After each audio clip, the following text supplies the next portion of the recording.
Les damos la bienvenida al taller de elaboración del trabajo final de la diplomatura, que está a cargo del profesor Mariano Campiglia junto a Flor y Violeta. Y bueno, hoy comenzamos con el taller, la primera clase. Este taller tiene 4 clases, como les van a comentar los profes.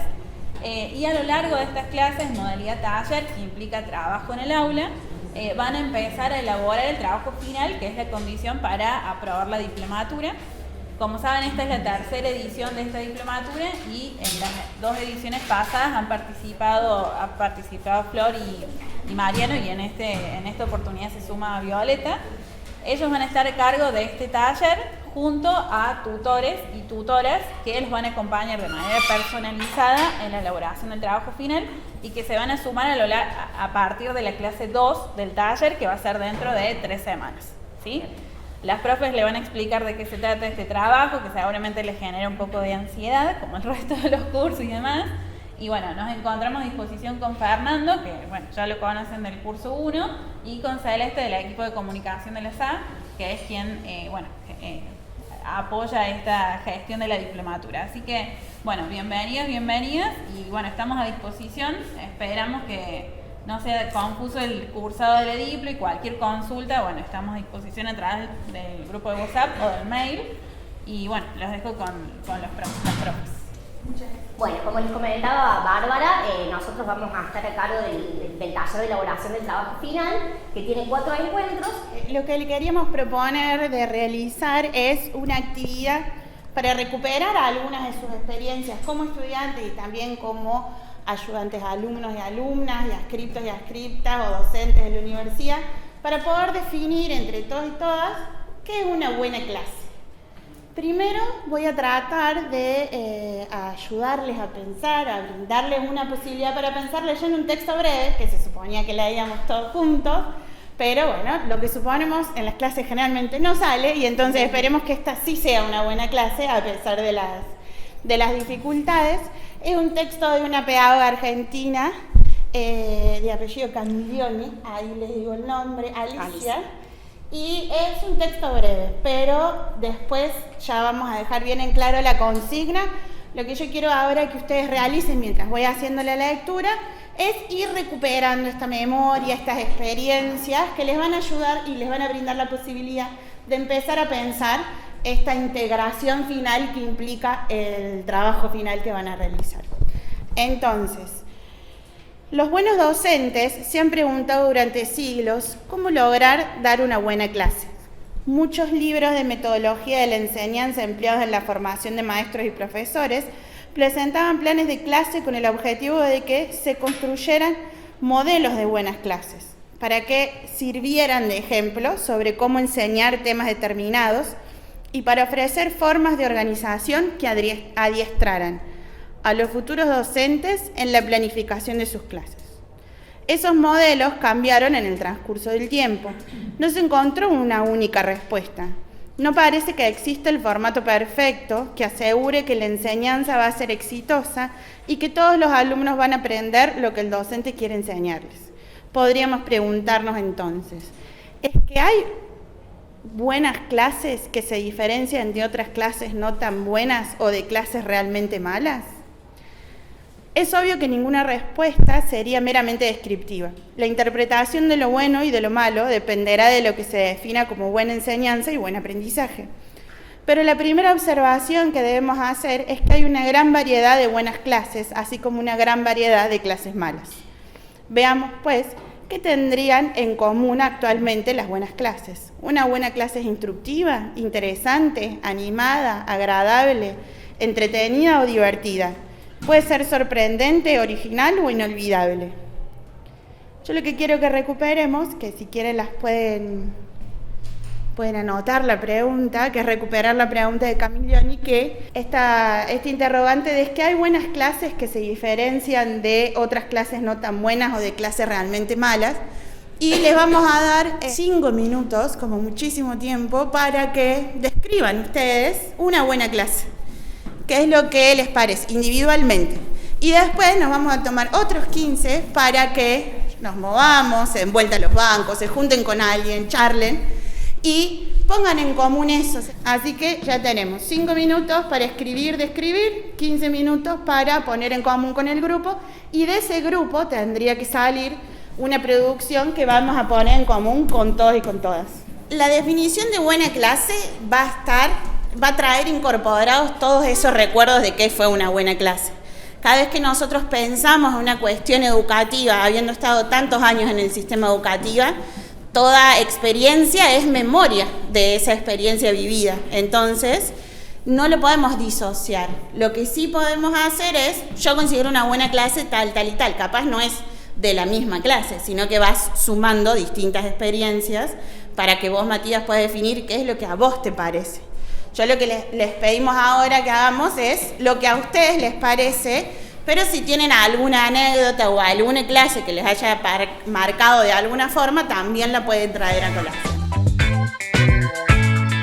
Entonces, la idea es que lo sigamos pensando, porque, como les dije previamente, esta instancia de taller, de trabajo final, implica un hacer que ustedes no han venido trabajando de esta manera. Entonces, ¿qué tratamos de hacer?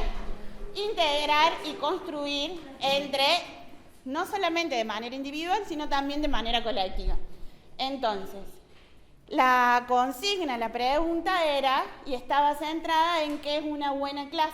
En este sentido, vamos a recuperar todas esas experiencias y saberes previos para resignificarlas con la teoría, con lo que ustedes ya vienen trabajando, y para poder construir una propuesta, que es lo que ustedes tienen que hacer como taller, como integración, como trabajo de integración final de la diplomatura.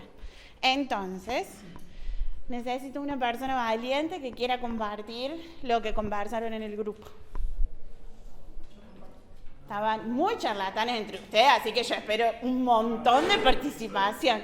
Estaría bueno, perdón que te interrumpa, decir su nombre y la carrera o el espacio en el que pertenecen, porque capaz entre ustedes ya vienen cursando, pero como nosotras no les conocemos, puede que nos ayude también a contextualizar cuál es su formación de grado. Bueno, mi nombre es Fiorella. Nosotros tenemos todas carreras distintas: arquitectura y diseño gráfico, enfermería, ingeniería biomédica y ciencias químicas. Así que estuvo bueno porque todos tienen como experiencias áulicas bastante diversas. Nosotros sintetizamos en que una buena clase son aquellas que inspiran, motivan, cuestionan, que tocan alguna fibra, despiertan el interés por seguir indagando, las que te hacen sentir parte, las que relacionan y vinculan en un entorno posibilitante. Determinamos que el docente tiene que tener carisma, vocación, convicción y entusiasmo para lograr interpelar al estudiante de tal manera que incida en su proceso de aprendizaje y aporte conocimiento a través de diferentes técnicas pedagógicas, como pueden ser rememorar conceptos viejos para entender otros nuevos, ir paso a paso en las explicaciones, utilizar ejemplos técnicos y cotidianos. Hicimos algunas comparaciones en cada carrera de que necesitamos el conocimiento técnico, pero a veces también necesitamos bajar el lenguaje criollo o el lenguaje simple, cosas que son como muy complejas o abstractas. Sí, hacer comprensible lo que uno quiere comunicar, porque a veces en esa abstracción cuesta un poco vincularlo. Lo técnico, pero también necesitamos en una primera instancia entenderlo en lo que ya conocemos. El uso de recursos didácticos, resumen de conceptos como para hacer una síntesis de lo que se trabajó. A todos nos pareció re importante la ejercitación in situ para fijar los conocimientos. Y hasta ahí llegamos. Hasta ahí, suficiente. Ya no me daban las manos para seguir escribiendo y no puse todo, sino que puse algunas cosas que seguramente van a resonar entre la mayoría de las personas que estamos acá. Más las primeras, hiciste como una primera parte rapidísima que tiene muchas... Perdón, yo me voy a acordar. Sí, tiene muchas cuestiones, esto de la inspiración, la creatividad, y me parece que capaz podemos después encontrar algún concepto que lo sintetice, porque tendríamos todo el pizarrón lleno de cuestiones que van en esa buena clase. Pero vamos bien. ¿Quién más quiere participar? ¿Había levantado las manos? Mi nombre es Ray, soy de diseño industrial industrial, diseño industrial como ve, que es una cátedra de segundo año, soy egresado de cripto, ya estoy en la cátedra de antes, como ayudante de alumno, eso. Y acá mis compañeras, odontología, enfermería y arquitectura, así que también bastante diverso, bueno, quizás arquitectura compartimos más. Pero lo que pautamos acá, lo que estamos notando fue, bueno, por un lado, estimulante y empática, no sé, en la clase que se repiten ahí conceptos. Sí, porque este se ha ido indagando o te inspire, o todos esos conceptos que usaron es esto de estimulante, de que me habilite a pensar otras cosas. Que bueno, en parte del centro, planificación y autoevaluación, participación colectiva y que despierta algo o genera una reflexión posterior, despertar la curiosidad, luego adentrarse en los conceptos explorados y ayuda a generar un marco para el aprendizaje continuo. Las cositas fundamentales. Podríamos algunas de estas cuestiones resumirla en el desarrollo de la autonomía. ¿Puede ser o estoy equivocada? Porque a veces yo interpreto cualquier cosa, ¿no? Autonomía está bien. Sí, por ahí caemos un poco en eso, que no es solamente una transmisión de conocimiento, sino es poder dar herramientas, distintos tipos de herramientas para que la persona continúe después con su formación en las siguientes etapas, en los siguientes módulos, digamos, que transite, para que no sea una dependencia. Sí, que no sea algo cerrado, dado, que me sirvió en ese momento y después pasé a la 2 y ya está, me olvidé de la anterior, sino que tenga que ver con el trayecto formativo. Sí, y en realidad tiene más vinculación con lo que dice la compañera, que tu nombre es Melissa, porque esto de que si nos brindan herramientas, yo voy a poder acercarme al conocimiento, ya sea el conocimiento de cada una de las disciplinas que ustedes traen, de una manera autónoma, donde me habilite a seguir preguntándome. Y si ustedes, ahora que estamos, en este momento estamos en el medio, pensando en rol estudiantes, pero tenemos que pensarnos en el rol de el compartir el conocimiento. Son profesores o ayudantes alumnos que tienen la posibilidad de compartir con otros y con otras. Entonces, ¿qué decisiones yo voy a tomar para poder compartir y generar? Todavía no terminamos, pero más o menos generar algunas cuestiones en mi propuesta que tengan que ver con esto. Si yo no solamente lo tomo como, bueno, si tuviera que aprender toda la historia y las teorías de la arquitectura en la actualidad, no terminaría la carrera en 5 años definitivamente, pero si yo brindo herramientas para su comprensión, para su abordaje, sí voy a tener la posibilidad de seguir indagando y especializarme en algo que a mí me interese particularmente. Podemos agregar el tema de los objetivos, un objetivo claro que uno plantea a la hora de programar una clase, tener una planificación, una organización y tener los objetivos claros y la forma de poder llegar hacia los alumnos, ¿no? ¿Y cómo los y las estudiantes ven esos objetivos? Y entendiendo también tienen en cuenta el tema que se va a exponer. O sea, yo como formador tengo que realizar primero una planificación con una organización, tener los objetivos específicos generales y ahí poder hacer una boda de qué herramienta utilizaría para poder plasmarlo hacia los chicos. Bien, eso que usted dice también de qué herramientas, cuando mencionan la exposición, esa podría ser una entre muchas otras herramientas. Posición, PowerPoint, pizarra. Sí, pero esas son sobre todo herramientas centradas en el docente. Viola acá preguntaba de esto de en dónde se ven los objetivos, porque bueno, nosotros lo que queremos compartir, y seguramente ustedes también trabajarán en los otros módulos de esta diplomatura, es que desde cómo nosotros nos paramos y nos percibimos como docentes, no siempre el hecho de que uno exponga un tema implica que quien esté al frente lo aprenda. Entonces, pensar que las herramientas que utiliza el docente tienen que ser lo suficientemente variadas y lograr o garantizar que cada uno de los que esté acá presentes se apropie de ese contenido sin asumir que porque yo lo estoy diciendo ustedes se lo van a apropiar. ¿sí? Entonces, esa pregunta de Viole de dónde se ven los objetivos, sí se ven en los recursos y también se ven en lo que ustedes hacen con el conocimiento que nosotros les traemos, en las actividades, en los momentos en que planteamos la clase y no solamente en esto de nuestra exposición, ¿sí? Por ahí. ¿Tu nombre? Pedro. Pedro. Nosotros acá hicimos grupo con 2 chicas que son de odontología, nosotros 3 acá somos de medicina. Y en relación a más o menos lo que estamos hablando, coincidimos que la clase primero empieza con el alumno que se siente parte de la clase, que no tiene miedo a equivocarse y que se siente en un entorno en el cual está cómodo, porque hemos sido parte de clases que no son así, donde uno va a pasar las horas y si no dice nada mejor.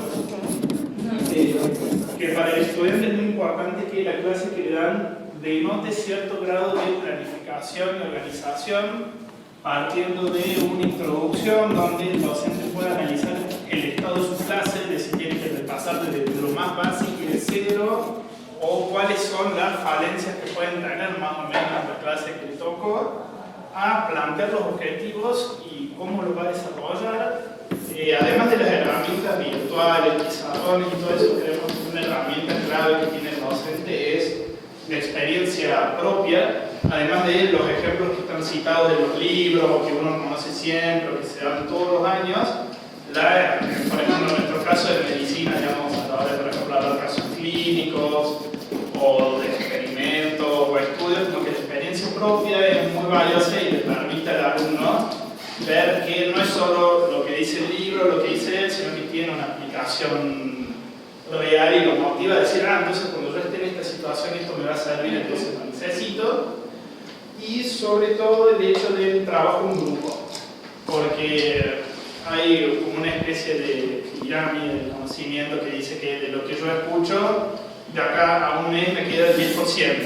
De lo que yo escucho y leo me queda un poco. Y entonces, si el alumno va leído, tiene una cierta clase teórica y después hay un espacio para trabajar en grupo, por más teórica que sea la materia, eso lleva a un nivel de entendimiento mejor y lleva a que por lo menos uno se lleve 1, 2, 3 o 4 conceptos importantes que le queden para siempre, porque es imposible también plantear que el estudiante va a aprender y se va a llevar 100% todo lo que tenemos en clase.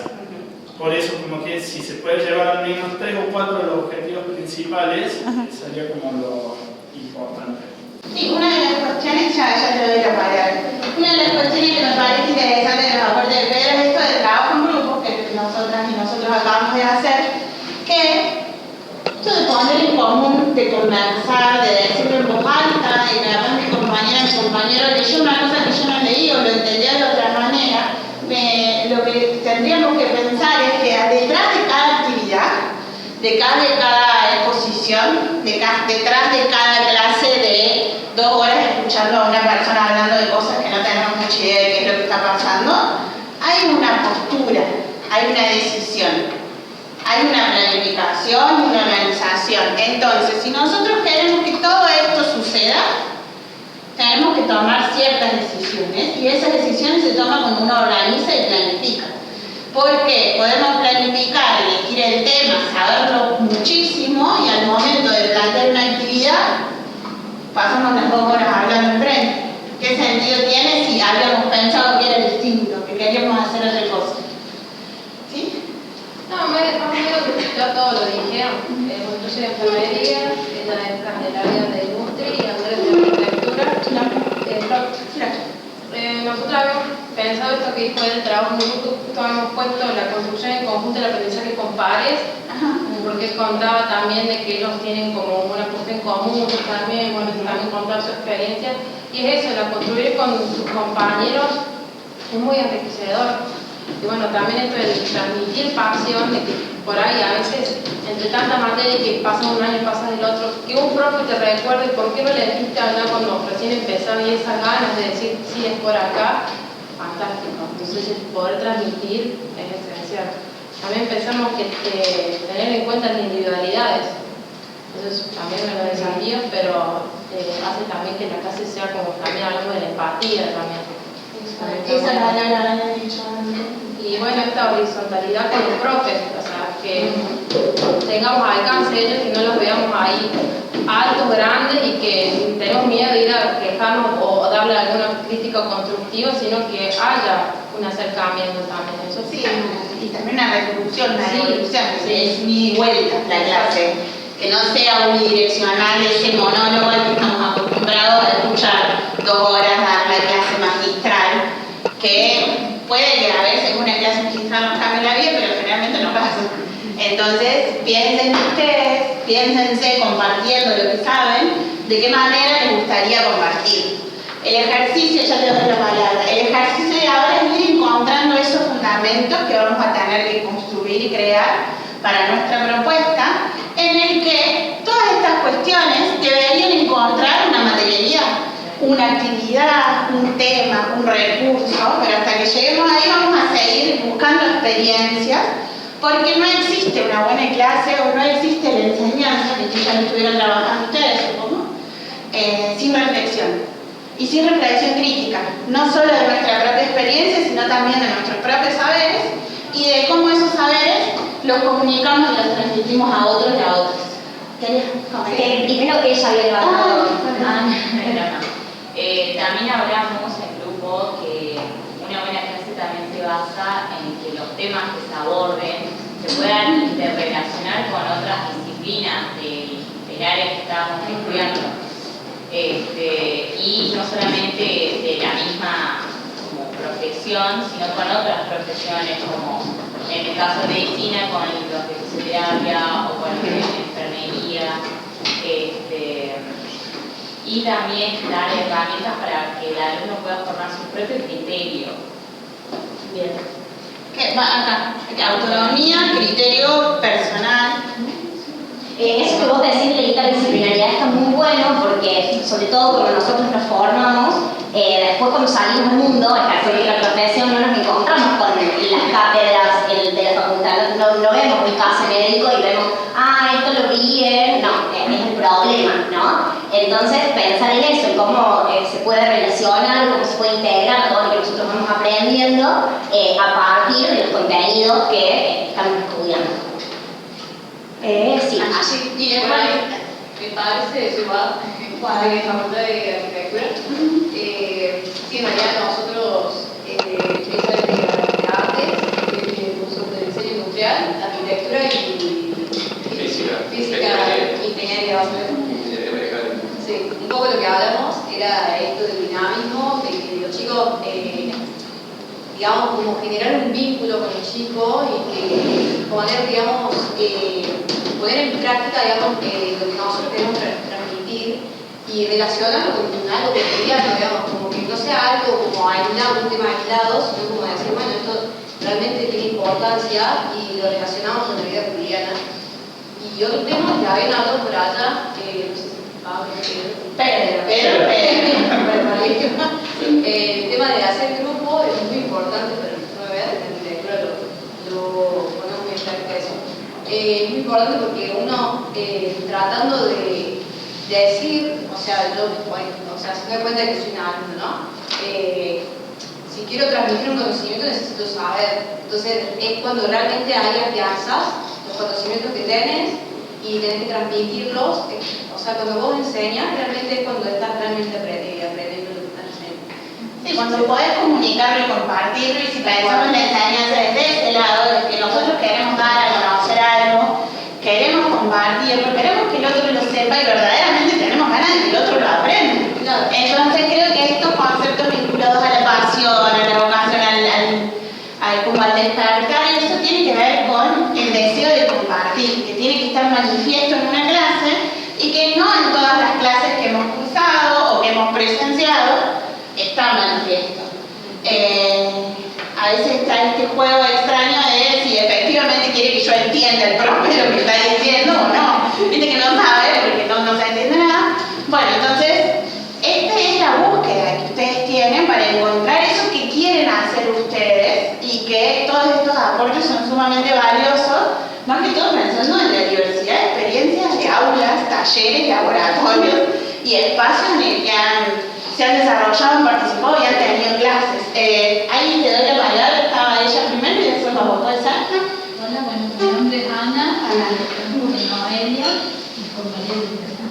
Bueno, ella es de odontología, ella de biología, yo de kinesiología, soy osteópata y bueno, surgió toda una conversación interesante. Coincidimos en casi todo y quería agregar algo que la responsabilidad cuando te toca ser profesor de técnicas y que después van a ser aplicadas a otros seres humanos como las profesiones de la salud. En el caso de ella hacen cosas complejas de odontología y yo en la columna vertebral, cómo transmitirle no tener miedo y a la vez responsabilidad y a la vez habilidad técnica. Bueno, por eso se transmite la experiencia en el consultorio con otros seres humanos. Sí, que es lo que hablaba Pedro también, esto claro. de que no queden afuera las mitas de los seres humanos desde clase, ya sea la vida del profe y la experiencia del profe y la profe, sino también con las personas con las que nos vamos a vincular. Pero desde un lugar que no tenga miedo el alumno, porque hay profesores que saben muchísimo, pero te dicen, bueno, si quieres agregar vos ahí lo que contabas. No queremos nombres. No, pero hay asignaturas que en vez de promover que vos pierdas ese miedo y a que lo puedas consultar también con el profesor, al contrario, que fomentan más ese miedo porque basan su enseñanza en que vos tengas pánico a realizar tal o cual cosa porque te vas a salir mal. Y entonces, como docentes, posicionarnos en el lugar de darle el espacio al alumno para que pueda decir y promover el contrario, que se anime con conocimiento, por supuesto. Sí, aparte dentro de se está formando, de equivocarse, que puede, a mí me parece que se vincula con lo que los compañeros trajeron a colación, que es la comunidad. Que el aula es un espacio seguro para poder compartir no solamente lo que sé, sino también lo que no sé, los miedos y las cosas que me gustaría, más que todo de una profesión con una práctica específica y un oficio que a veces es muy difícil de transmitir. Ellas son de odonto y dijeron exactamente lo mismo. Claro, parece que escribir una nota. Como docente es muy difícil, o sea, realmente tenés que tener mucha vocación y mucho compromiso, porque cuando vos estás aplicando técnicas que los alumnos están aprendiendo sobre un ser humano, lo que decís sobre la responsabilidad de que no tenés infinidad de intentos. O sea, lo tienen que hacer bien desde el primer momento. Entonces vos tenés que poner tu pasión y tu compromiso en decir cómo hago para que mi alumno, desde la primera vez que está muerto de miedo, lo haga bien. Claro, por ejemplo, en mi caso, que enseño a acomodar vértebras cervicales, es un hecho real que si acomodan mal a alguien, queda cuadripléjico. O sea, así. No es que, es un miedo imaginario, tengo que superar la fantasía, no. Es cómo le transmito que no tengas miedo y que seas cuidadoso y que te salga bien. Bueno, ahí tenemos toda una... Sería un paso muy sano, no aplicado acompañamiento sano. Mira, yo no te escucho a Matías, un segundo. Que en la clínica pasa algo parecido, no aplicado a otra persona, sino aplicado a lo mismo, porque el día 1 que vos entras a un laboratorio, lo primero que te dicen tenés cuidado con el ácido, no te voy a caer encima, porque si no tenés quemaduras, tenés esto, tenés lo otro, puedes tener cáncer, lo que quieras, puedes tener si te cae algo. Entonces, lo primero, cuando uno se acerca a la probeta que tiene ácido clorhídrico, va con la mano así, y entonces es peor incluso. Porque vas con la mano así y el ácido también hace así, terminas todo en una cadena de muerte. Ahí vuelvo a hacer abrimos la puerta a la posibilidad de cómo transmitir lo que consideramos intransmisible a veces, de una experiencia, algo de la práctica, algo que se construye haciendo las cosas, que por más toda la teoría que tengas en el mundo no se va a convertir en una realidad hasta que no lo hagas. Entonces, ¿qué espacios voy a construir yo en mis aulas, en mis propuestas, en mis planificaciones, para generar este espacio de confianza, este espacio de responsabilidad, pero no de miedo, porque una cosa es tener confianza y responsabilidad y ser cuidadoso, y otra cosa es tener miedo y no querer hacer nada, y después no querer participar de nada, y ahí ya retraerse. Entonces, si nosotros queremos que nuestros estudiantes y nuestras estudiantes participen, se involucren, despertar en ellos y en ellas algo que está ahí, pero que queremos desarrollarlo, también es cómo generamos ese espacio de confianza para que pueda tener la responsabilidad de que sí, puede salir algo mal, como siempre, pero que vamos a hacer todo lo posible para que primero no suceda y que si sucede, lo resolvemos. Entonces, en una buena clase, o en cualquier clase, no importa si es buena o mala, siempre tenemos el lugar y el espacio de lo impredecible. No sabemos a veces qué es lo que puede llegar a pasar y eso tampoco lo podemos planificar, pero lo que está planificado pasa. Entonces, por eso hacemos tanto hincapié en la planificación. ¿Vos querías participar? Yo llegué tarde, así que no formé parte de ninguno de los grupos. No discutió, no participó. Soy docente de arquitectura. Un poco vinculado a lo que decías recién, yo creo que también debemos ser permeables y flexibles. Si bien partimos de una planificación, ya sea de clase o a través de un programa, tenemos que poder detectar en nuestros alumnos cuando no te entienden. Y cuando no te entienden, no solamente porque vos no te estás haciendo entender, sino porque al tema que a lo mejor precede o antecede a otro tema que tiene que tener sabido de otro año, no lo saben. Entonces vos tenés que tener esa flexibilidad de poder captarlos, poder volver a ese tema, por más que no corresponda a tu año. Yo estoy en 5º año y por ahí arrastran conceptos, términos que no terminan de entenderlos y de asociarlos. Entonces uno tiene que poder, o por lo menos lo que yo me planteo, ser flexible y permeable ante esas distintas situaciones. Como contaban los chicos, nosotros trabajamos mucho en grupo, uno por la masividad y otro porque creemos que en los grupos se da esta dinámica de compartir el conocimiento. Y logramos, también en relación de lo que decían ellas, que por lo menos en la clase nosotros le decimos que es el lugar y el momento para equivocarse. Pero no para equivocarse porque vas a cometer un error, sino para que tengas el espacio de preguntar y no siempre consideres que tu pregunta es una pavada. Entonces eso también se ve en el grupo. En grupo se sienten como más... Sí, el entre pares le da la posibilidad, una seguridad que capaz con el profe, que también con todo lo que significa, todas las representaciones que tenemos de los profes, no podemos abrirnos y decirlo. Exactamente, y creo que antes de la práctica, de llevar a la práctica real un conocimiento teórico, la instancia de poder preguntar absolutamente todas las dudas que tengan, por más que consideren que sea una pavada, es en el aula. Muchas gracias por tu aporte. La verdad que trajiste a colación algo que es muy importante y que es el eje central de la tarea educativa, que enseñar implica un otro. Y si nosotros no vemos ese otro, porque no nos interesa, ¿para qué estamos enseñando? Entonces, esto de ser permeables y flexibles es, en vez de estar mirando un punto fijo, mirar a la cara y ver esto.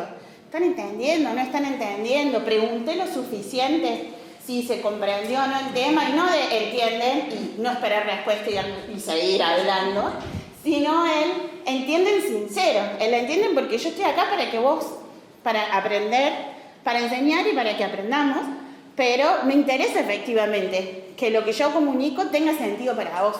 Pues también a veces pasa eso, pierde el sentido de lo que está pasando en la clase si ninguno de los estudiantes ni las estudiantes están, de alguna forma, están ahí. Porque hay muchas formas de estar en el aula y lo sabemos todos y todas, podemos estar 2 horas mirando un punto fijo y no pasó nada en esa clase, por más de que el profe dio la mejor clase de su vida. Porque todos los vínculos pedagógicos son entre distintas personas y con distintos intereses, y capaz hay personas que consideren que estar 2 horas escuchando a alguien que sabe mucho es una buena clase.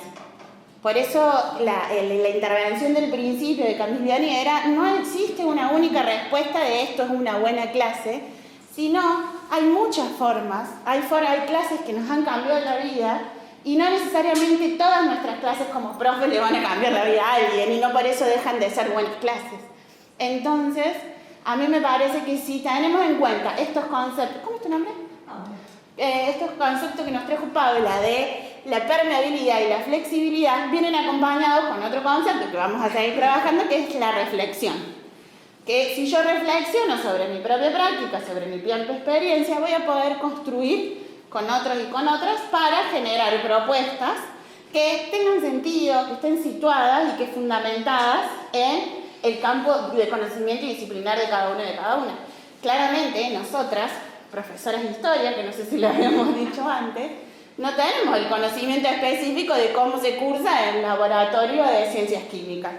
No lo tenemos, pero tenemos herramientas que les pueden ayudar o pueden contribuir a compartir, que es la idea de enseñar, poner en común. Y una profe muy importante en mi formación, por ejemplo, que pienso en su clase y digo que sí, que yo estoy pensando en ella, dice, tenemos que dar clase para todos y para cada uno, que también va con uno de los aportes que traía de tuyo, Flor, de respetar la individualidad de la persona que está ahí, reconocer la particularidad, pero tener en cuenta el colectivo, que todas las personas estén acá, pero que cada uno esté acá.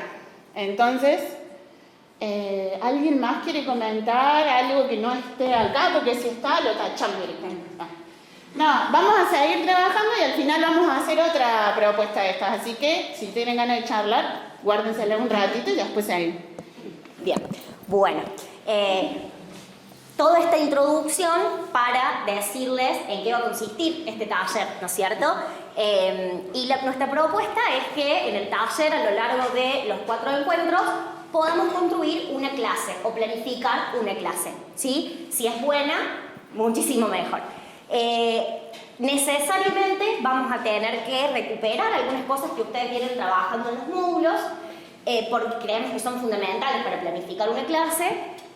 Nosotros asumimos que ustedes las trabajarán en profundidad, las vamos a recuperar, las vamos a traer, pero bueno, esto no podemos asumir que ustedes saben por el hecho de que estén cursando, así que nos gustaría poner en común algunas discusiones de las cuales creemos que son necesarias para planificar. Entonces nos organizamos de la siguiente manera los encuentros. Son 3 módulos en el programa, que ustedes los van a después poder visualizar en el programa, donde vamos a recorrer temas como la planificación y las finalidades de la enseñanza universitaria en este encuentro, la selección y el tratamiento del contenido en el segundo encuentro, estrategias, recursos e intervenciones docentes en el tercero, y un cuarto encuentro donde vamos a socializar ya lo que ustedes fueron construyendo. Porque, como les decía Viole, la idea es que acá en el taller podamos hacer objetivo todo eso que ustedes vienen trabajando en los módulos y que puedan ir escribiendo o puedan ir esbozando ya su trabajo final y llegar al cuarto encuentro con un borrador completo de todo lo que van a necesitar para presentar ese trabajo. Después van a tener, menos de un mes para presentar el trabajo final, porque el cuarto encuentro es entre el 13 de noviembre y la entrega es el 20. Un mes, 5 días. No, 5 días.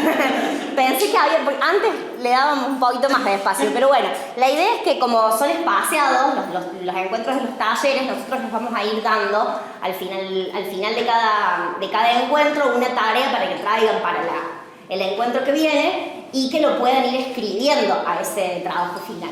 Y en el último encuentro hacemos como una socialización de lo que ustedes van llevando. El contenido del trabajo, bueno, una carátula para socializar, digamos, como lo básico. Después lo vamos a ir precisando en la medida en que vayamos trabajando. Una carátula donde los datos los van a encontrar al final del programa. Sí, que esto lo tienen tanto en el aula virtual como se los mandó por mensaje, así es como para que lo vayamos viendo, que no es lo que Los datos formales de la facultad en la que ustedes se desempeñan como ayudantes o docentes, su cátedra o unidad académica, el lugar en el plan de estudios. ¿A qué nos referimos con esto? Si la materia, la cátedra en la que ustedes están como ayudantes está en primer año, segundo, tercero, cuarto, porque eso también va a hablar mucho de la propuesta que ustedes escriban. Y el equipo de cátedra simplemente para tener como una organización, una visualización para orientar al tutor de cómo está conformada la cátedra. Bueno, Bárbara les comentaba al principio que ustedes van a tener tutores que los van a ayudar fundamentalmente en lo que es la selección del contenido, les los va a poder orientar un poco más en eso, porque bueno, como les dijo Viole, nosotros no somos especialistas en las áreas de conocimiento en las que ustedes se desempeñan, entonces les vamos a dar como una suerte de... nuestro campo, digamos, de referencia va a ser la didáctica general, y ustedes con sus tutores van a poder ir precisando más su propuesta. El encuadre de la propuesta, esto es muy importante en relación a la escritura del trabajo, donde vamos a definir las finalidades de la enseñanza, que tiene mucho que ver con lo que plantea ayer el compañero. ¿Cómo es tu nombre? Sí. Ana, esto de la importancia o de la relevancia que puede tener el tema que ustedes seleccionen para enseñar en la formación de los estudiantes a los que ustedes no les van a dar clase, pero sí van a planificar una propuesta en la que imaginamos que ustedes la pueden llevar a la práctica, ¿sí? Entonces, ¿cuál va a ser la finalidad de la enseñanza de ese tema, de ese contenido que ustedes seleccionen para enseñárselo a otros? La relevancia, la originalidad y la creatividad de la propuesta, digamos, en el marco de la cátedra en la que ustedes se desempeñan, y el aporte a la cátedra en la que se desempeñan ustedes, ¿sí? Si ustedes están como ayudantes, bueno, van a plantear una clase donde el desafío va a ser pensar el contexto en el que se da esa clase durante el cursado, y decir, bueno, a ver, yo elegí este tema o quiero trabajar este tema porque veo que los estudiantes que cursan tienen dificultades a la hora de entender el tema, porque es un tema que es muy importante durante el cursado de la materia, entonces es necesario trabajarlo quizás con otra estrategia diferente a la del profe titular que está dando esa clase. Ustedes van a buscar cuál es la relevancia del tema que seleccionen en el marco de su cátedra y sus estudiantes, ¿sí? Quizás no es lo mismo pensar una clase para un grupo de primer año que cursa una cátedra que está en el primer año del programa, del programa de la carrera, que pensar una clase para un estudiante de quinto, ¿sí? Que quizás ya tiene desarrollado esto que ustedes hablaban de la autonomía, que ya ha incorporado a lo largo de su cursado un montón de estrategias y de recursos a la hora de acercarse al conocimiento. Entonces, las intervenciones que ustedes hagan van a ser muy diferentes según el contexto en el que estén pensando esa clase, ¿sí? Todo eso tiene que estar fundamentado por escrito, ¿sí? Decir, bueno, yo elegí esto, por esto lo quiero profundizar, lo quiero trabajar con esta estrategia porque me parece que es importante para estudiantes de primero, de segundo. Ya vamos a ver qué seleccionan y en qué cátedra está cada uno para ir orientándolos en eso. Bueno, los propósitos y los objetivos, ustedes lo dijeron, una buena clase tiene que tener en claro cuál es el propósito y el objetivo. Esa definición de propósitos y objetivos o esa distinción la vamos a trabajar en el encuentro que viene y vamos a empezar a escribirlos a esos propósitos y a esos objetivos, que tienen que estar, como ustedes dijeron, presentes y claros a la hora de la planificación. La presentación de la estrategia seleccionada, ustedes van a elegir una o varias estrategias para desarrollar su clase, dependiendo del tiempo que tengan. Vamos a trabajar algunas posibles estrategias en el tercer encuentro y ustedes después van a explicar cuál va a ser esa estrategia y por qué la eligieron para trabajar ese tema. Como les dije recién, ustedes pueden fundamentar que van a trabajar una clase que el tema quizás ya lo dio el profe titular, pero el profe titular de la cátedra capaz lo da de una forma muy expositiva o da una clase magistral. Nosotros le llamamos clase magistral a esa clase donde el docente expone casi todo el tiempo, sí, hay poca interacción con el grupo de estudiantes, y ustedes dicen, bueno, como este tema se da fundamentalmente, se da entre comillas, ¿no?, a través de una clase magistral, nosotros nos gustaría trabajar este mismo tema, pero con otra estrategia, porque creemos que este tema es muy importante, que necesita trabajarse con diferentes recursos para que se lo puedan apropiar, ¿sí? Las intervenciones docentes. ¿Qué acciones se esperan de parte de los docentes a la hora de planificar esa clase? ¿Sí? Ustedes, todo esto ya vamos a ver cómo lo van a escribir, vamos a trabajar la idea del guión conjetural, pero ¿qué intervenciones van a hacer ustedes en la clase para que sus alumnos aprendan? ¿Qué se espera también de los estudiantes? ¿Sí? Entendiendo que el estudiante va a tener que asumir un rol activo en esa clase, que no va a estar simplemente sentado escuchando. ¿Qué se espera de ellos? Y con qué materiales y recursos de enseñanza vamos a trabajar ese contenido que pensamos para esa clase. Y consideraciones finales, como la última parte del trabajo, en relación al trayecto formativo de la diplomatura, donde ustedes puedan hacer una reflexión de todo su recorrido, de cómo aprendieron, de qué herramientas adquirieron, para también que sea una especie de feedback entre ustedes y nosotros a la hora de pensar en futuras propuestas.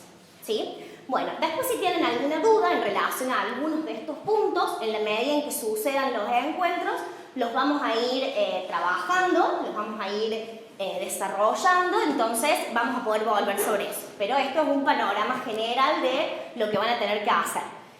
Como les dijimos recién, la propuesta es que ustedes planifiquen una clase, no necesariamente la tienen que llevar a la práctica. ¿Sí? Habrá cátedras donde el docente titular le permita a los ayudantes una participación activa y les permitan dar clases, pero quizás hay otras cátedras donde el docente titular no le da ese lugar a los ayudantes alumnos. Entonces nosotros no les podemos exigir que den la clase, ¿sí? Pero sí tener ese ejercicio de la planificación para que ustedes lo incorporen como una herramienta docente. Bien, hasta acá, ¿alguna duda en relación al trabajo? Bueno, seguimos entonces con la planificación. Seguramente ustedes ya lo trabajaron a esto. Nosotros queremos recuperar esta idea de qué implica planificar una clase, ¿sí? Para después ir al núcleo, al eje de la clase que entendemos por clase y que ustedes ya puedan ir pensando en el marco de la cátedra en la que se encuentran, en qué unidad temática del programa se ubicarían, se posicionarían para seleccionar y se pueden ir hoy con al menos esa definición, que después la van a poder revisar, ¿sí? Si quieren, pero empezar a pensar, a ver, este es el programa de la cátedra en la que soy ayudante alumno, me gustaría trabajar una clase de esta unidad temática, este contenido en particular. ¿Sí? Pero primero, como les dije, vamos a hacer este recorrido de qué entendemos por planificación, por qué es importante planificar, cuáles son los elementos o componentes de la planificación, en qué escalas planificamos y qué tipo de texto es la planificación. Cuando nosotros les decimos ustedes van a tener que planificar una clase, cuando la escriban, la van a tener que escribir con un tipo de texto que nosotros les vamos a llamar guión conjetural, ¿sí?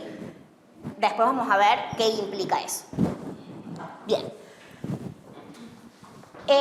Cuando hablamos de planificación, nos referimos a esta selección, organización y jerarquización de conocimientos. Creo que cuando hicieron acá el mapa, hablaron de que una buena clase tiene que tener en claro, ¿no?, cuál es el contenido que se va a trabajar, cómo se va a dar ese contenido, cómo se va a desarrollar. Por eso la jerarquización, ¿sí? Si nosotros pensamos al final de esta clase cuál fue la organización, podemos decir, bueno, se trabajó esto, ¿sí? Vamos a tener en claro cuáles son los contenidos. Como dice ahí, esta planificación organiza la vida de estudiantes y docentes porque le permite dar, digamos, un marco a esta tarea que es la tarea de la enseñanza y el aprendizaje. Y cuando hablamos de planificación también tenemos en cuenta los procesos que se ponen en juego, o sea, todo lo que nosotros hacemos previamente, antes de estar acá paradas, dando la clase, y también el producto que resulta de ello, que puede ser el programa de la materia, que puede ser la unidad didáctica, los materiales que nosotros traigamos para compartir con ustedes, todo eso, el producto, todo lo que resulta de la planificación también forma parte de la planificación, ¿sí? Nosotros podemos hablar de plan, planificación, programa, diseño, proyecto, porque esa planificación puede adoptar diversas formas, ¿sí? Pero todos esos conceptos refieren al propósito de resolver un problema, ¿sí? Se planifica o se programa para resolver un problema que puede ser el problema que habían planteado ustedes, de decir, ¿cómo transmito esta idea, por ejemplo, de la responsabilidad sin generar miedo? O ¿cómo transmito esta idea del cuidado, de sí ante lo que tengo enfrente en el laboratorio, ¿sí? Esa idea de la transmisibilidad del contenido, ¿cómo lo hago transmisible? ¿Cómo lo hago, cómo lo enseño a otros para que ese otro se lo apropie? Entonces, el principal problema es ese, cómo recontextualizamos eso que se produce en un ámbito de conocimiento, en un campo de conocimiento, que es en general la academia, de ahí surgen los saberes, cómo lo llevo a el aula para que ese otro que tengo enfrente se lo apropie, ¿sí? Entonces, vamos a hablar de resolver problemas cuando hablemos de planificar. Cualquier acepción de plan, proyecto, diseño incluye la idea de representación. Nosotros en el programa, en la clase que planificamos, estamos representando algo, ¿sí? En este caso, un contenido. Tratamos de, en esa planificación, representar un conjunto de saberes y conocimientos que llevados al aula se transforman en un contenido. El contenido es eso que yo voy a querer enseñar, ¿sí? Entonces, esa planificación tiene que tener una materialidad, tiene que tener una idea de cómo se transmite eso que yo quiero enseñar, ¿sí? A través de diferentes recursos, de estrategias, de interacciones entre docentes y estudiantes, pero si uno no lo tiene en claro, estamos sujetos a la improvisación, ¿sí? Entonces, lo necesitamos poner en palabras, asignarles momentos, segmentos, si es una clase, o asignar al programa de la materia unidades temáticas, asignarles finalidades a todo eso, ¿sí? Para que se transforme en algo a ser enseñado y no un conjunto de conocimientos y saberes que andan dando vueltas por ahí, que yo puedo tener mucho conocimiento sobre eso, pero que a la hora de transmitírselo a otros, si no está planificado, puede resultar en, como les dije recién, una improvisación.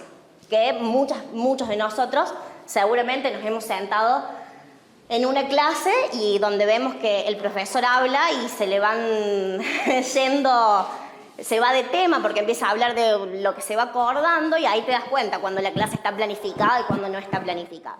Es muy importante esto que decíamos de la flexibilidad, de decir, nosotros podemos planificar y después en el devenir de la clase pueden suceder otras cosas a las que tenemos que estar abiertos, ¿sí? A que suceda eso porque estamos interactuando con otros, pero siempre la planificación nos permite esto, anticiparnos, como dice ahí, anticiparnos a realizar una cosa que en este caso sería la transmisión de un contenido específico. Y tiene este carácter de prueba o de intento porque nunca la planificación de una clase o de del dictado de una materia, ya sea cuatrimestral o anual, se va a desarrollar tal cual nosotros lo planificamos, ¿sí? Por esta idea de pensar que estamos interactuando con otros, de que yo no vengo, me paro y hablo como si no hubiese nadie sentado acá, ¿sí? Estoy viendo qué les pasa a ustedes y en eso pueden surgir diferentes tipos de cuestiones que hacen que mi planificación pueda cambiar en el momento en el que se desarrolla la clase. De hecho, hoy nosotros tuvimos un ejemplo de que no nos andaba el proyector, entonces dimos vuelta la actividad. Les hicimos hacer primero la actividad en grupos y después le presentamos el programa. Sí, y no deja de tener sentido nuestra clase si nosotros reorganizamos las cosas de diferente manera, porque nuestros objetivos, nuestras finalidades para este encuentro siguen presentes. Entonces esas actividades y la flexibilidad, que no es por ustedes particularmente, sino por las condiciones materiales que nos tocaron vivir en este momento, nos dieron la posibilidad de que la clase siga teniendo sentido, pero que se haya modificado.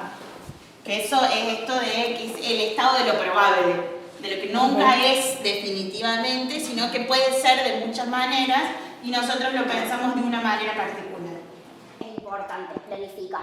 Por todo esto que venimos diciendo hasta acá, ¿no? Porque reduce la incertidumbre, prepara para las posibles contingencias de la clase, ¿sí? Si nosotros quizás no hubiésemos tenido organizada la estructura de la clase y nos pasa esto de que no nos funcionaba el proyector, bueno, tenemos que tener ahí siempre una idea de cómo vamos a seguir, un plan B, una segunda opción para que la clase se siga desarrollando, ¿sí? Prepara y organiza también el material de enseñanza, clarificando las secuencias básicas y especificando las actividades más importantes a realizar, entendiendo por actividad no solo lo que hacen ustedes, sino, entramos, hacemos un momento de gestión donde nos presentamos, donde aclaramos dudas, después pasamos a otro momento donde empezamos a desarrollar una actividad en grupos, otro momento donde nosotros exponemos. Todas esas son actividades de la clase. La planificación nos ayuda a organizarlas, a secuenciarlas, a jerarquizarlas, es decir, esto primero, ¿por qué? Esto segundo, ¿por qué? Todo tiene un porqué en la enseñanza y en la planificación, ¿sí? O debería, al menos, tenerlo. Y sirve de guía a los procesos interactivos en tanto fija el marco y las reglas generales de la clase. Nosotros teníamos planificado, por ejemplo, un recreo, un corte, no sé en qué momento lo vamos a hacer, pero... Todavía puede llegar a pasar, no estamos desfasados. Bien, entonces si nosotros le decimos, bueno, primero vamos a hacer esto, después vamos a hacer un corte, el corte está acá por algo, ¿no? Entonces fija los marcos para el desarrollo de la clase, fija las normas. También el tiempo que le asignamos a cada cosa. Cuando yo les pedí que realicen una actividad, les di 5 minutos para el trabajo individual, 15 para el trabajo colectivo, no les fue suficiente. Y no por eso mi clase va a ser desastrosa, porque los 15 minutos no funcionaron, sino que cuando uno asigna la temporalidad de cada cosa es porque supone que ustedes en 15 minutos lo podían resolver. Capaz en la conversación llevaron 20 y eso no está mal. Pero cuando uno planifica una clase también tiene que tener en cuenta las clases teóricas en general, por ejemplo, si ustedes dan una, ¿cuánto tiempo son? 3 horas. 3, 2 horas y media, entonces yo tengo que hacer algo esas 2 horas y media. A menos que tenga la capacidad y el deseo de estar 2 horas y media parada al frente hablando, tengo que gestionar el tiempo. Sí, voy a estar hablando porque el exponer y el compartir a través de la comunicación es válido, pero además de eso, ¿qué otras cosas quiero proponer? ¿Cuánto tiempo le voy a asignar? Si planifico un plenario, una puesta en común y después no lo hago porque no digo el tiempo, ¿qué lugar le estoy dando a eso? Esto tiene que ver con el que siempre hay supuestos atrás de las decisiones que nosotros tomamos.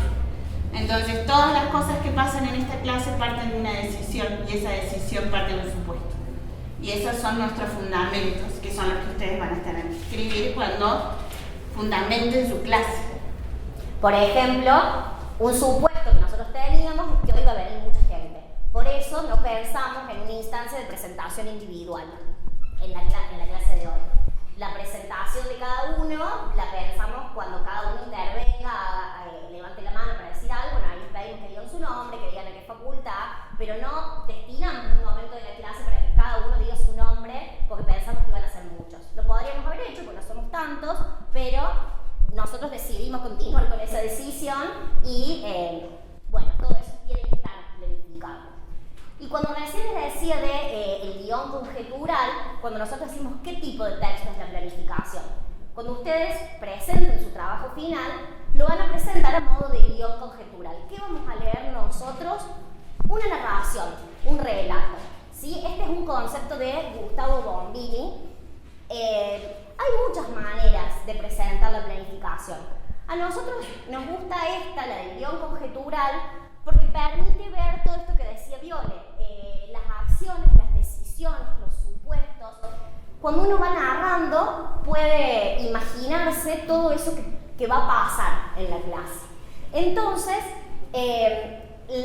la secuencia dominante es la narración. Ustedes van a decir, bueno, primer momento de la clase. Nos presentamos, o me presento ante los estudiantes y planteo los objetivos de la clase. Lo van narrando, lo van contando. En el segundo momento realizo una exposición de aproximadamente 15 minutos sobre el tema. Luego, en esa exposición, espero que los estudiantes, ahí aparecen los supuestos, espero que los estudiantes realicen preguntas o interactúo con los estudiantes acerca de sus conocimientos previos. Algunas preguntas posibles que puedo hacer serían, y van detallando las preguntas, espero que me respondan X cosa. Ustedes se van imaginando todo lo que sucede en esa clase y lo escriben a modo de relato, ¿sí? Esa es una manera de entender esto de la planificación, a la que a nosotros nos resulta como muy detallada y muy gráfica, entonces se va a poder ver. Como es una clase, ¿sí? Es posible hacerlo. ¿Se hace siempre el guión conjetural de todas las clases que damos? Y no. Imagínense nosotros cuántas horas tenemos, 35 en el sistema. Imagínense tener que narrar todas nuestras clases de esa manera, no llegaríamos nunca. Pero en el contexto en el que nos encontramos, en esta diplomatura que se llama Aprender a Enseñar, leer una clase, ¿cómo sería una clase? De esa forma, a modo de guión conjetural, nos permite ver todo lo que sucedería en ese momento, ¿sí? Porque si a ustedes solamente nos presentan el recurso, que por ejemplo puede ser un PowerPoint, y ahí no vemos todas las interacciones, no vemos qué se espera de los estudiantes, no vemos cuál va a ser su rol, ¿sí? Entonces de esta manera lo vamos a poder ir desandando. Para planificar nosotros tenemos que tener en cuenta dos cuestiones fundamentales: el marco institucional y la perspectiva personal del docente. En este caso, nuestro marco institucional es la Universidad Nacional de Córdoba, porque ustedes van a planificar una clase que se va a dar en esta institución, en una facultad, en una cátedra específica. Esa cátedra, en esa facultad, en esta universidad, tiene lógicas de funcionamiento. ¿Sí? No es lo mismo dar una clase acá, en la Universidad de Córdoba, que dar una clase en la Católica, por ejemplo, o en cualquier otra universidad del país. Cada universidad y cada institución tiene sus normas, sus reglas, sus recursos, sus particularidades que hacen que su clase, por más que sea el mismo tema, sea diferente acá que si la diéramos en otra universidad. ¿Qué diferencia podría haber entre una clase dada en la UNC y una clase dada en Católica? Por ejemplo, en una carrera técnica, que no puede haber ¿cuál podría ser una? ¿Me repetís la última parte? Para una carrera Técnica, dice. Para una carrera técnica, recursos. Recursos. Recursos principalmente, la cantidad de personas que habitan en el lugar donde nosotros vamos a dar esa clase. Por ejemplo, estamos pensando en un taller o en un laboratorio, y en ese laboratorio tenemos X recursos para X cantidad de gente. Sí, existen muchas diferencias en una universidad que tiene un nivel de un incentivo económico mucho más grande que, por ejemplo, en la nuestra universidad. Y no estoy diciendo que una sea mejor y otra sea peor, o que un recurso sea mejor que el otro, sino que al momento de pensar carreras más técnicas, tienen más que ver con la disponibilidad de recursos y también la gente que habita el aula. En general nuestras carreras suelen ser masivas. Entonces los primeros 2 años por lo menos, las cátedras que están vinculadas a los talleres, las cátedras que están vinculadas a un hacer, llevan muchísima gente, y esa muchísima gente implica que los recursos no sean suficientes para todos y todas. Que seguramente si yo accedo a una universidad privada, tengo la posibilidad de pagarlo, es parte de lo que estoy pagando. ¿Se entiende? es muy, sí, la discusión es sobre cuánto vale o no, es muchísimo, pero a lo que vamos con este marco institucional también es la disponibilidad que tienen las y los estudiantes para participar y para proyectarse en ese lugar que estamos en general, no sé cómo serán sus carreras, pero en filosofía y humanidades la mayoría de las personas no solamente estudian, sino que también trabajan. Entonces yo estoy pensando una clase para un estudiante que tiene ciertas preocupaciones, que tiene cierta cantidad de tiempo para dedicarle a la carrera, que tiene un trabajo, que tiene que pagar ciertas cosas que a veces puede y a veces no puede. Entonces, esas cuestiones de quién está del otro lado y con qué recursos cuenta forman parte del marco institucional al que hacemos referencia. Es lo mismo cuando una persona, que piensan en sus compañeros, sus compañeras, o cuando ustedes cursaron, una persona que 100% de su vida está dedicada a la universidad o una persona que trabaja y estudia. No, nada que ver. Presto atención en clases de la misma manera, trabajo de la misma manera, dispongo de hacer un trabajo en grupo de la misma manera. Entonces yo tengo que saber quiénes son mis estudiantes, qué son capaces de hacer y qué posibilidades tienen. Eso va a lo que dijo Paula de permeables y flexibles. Si yo tengo una cátedra, no sé qué tan masivas son las cátedras en las que ustedes participan, porque en filosofía y humanidades no se le pasa a que seamos tantos, pero por ejemplo si son 20 y en 15 trabajan y yo mando a hacer un trabajo en grupo que implica una carga horaria de 15 horas semanales, no lo van a poder hacer. O sea, a eso va con el marco, que no perdamos de vista que estamos trabajando con otros seres humanos y que esos otros seres humanos habitan un espacio o accedemos acá a la universidad, por ejemplo, esto de que las mesas se puedan mover. Eso iba a decir recién. ¿Se pueden mover las mesas en la mayoría de las aulas donde ustedes tienen clase? Bueno, nosotros para este taller pedimos particularmente aulas donde se puedan mover los bancos, porque si no, justamente la idea del taller no se iba a poder desarrollar, esto de hacer ronda o de que el espacio permita, digamos, hacer grupos. Lo necesitamos para el formato que nosotros elegimos, no que elegimos, el formato de esta instancia de la diplomatura, que es el taller de elaboración, ¿sí? Nos pasó a nosotros en la especialidad, en enfermería, éramos poquitos, teníamos generalmente clases en la escuela, entonces reunidos, termomate, qué sé yo. Una vez vinimos acá, por allá arriba, con todas las sillas pegadas, veíamos porque éramos 5 o 6 acá y entonces, digo, hay que tener en cuenta. La disposición del espacio dice mucho de lo que podemos hacer, podemos romper todo y movernos y hacer el grupo igual, eso no es la idea, sino de que hay muchas cosas, los espacios dicen cosas de cómo debería estar la gente ubicada en ese espacio, y esto de que los bancos estén atornillados al piso dice mucho de la forma en que deberíamos aprender, porque si hay una, ¿cómo se llama? ¿Qué es esta obra de acá?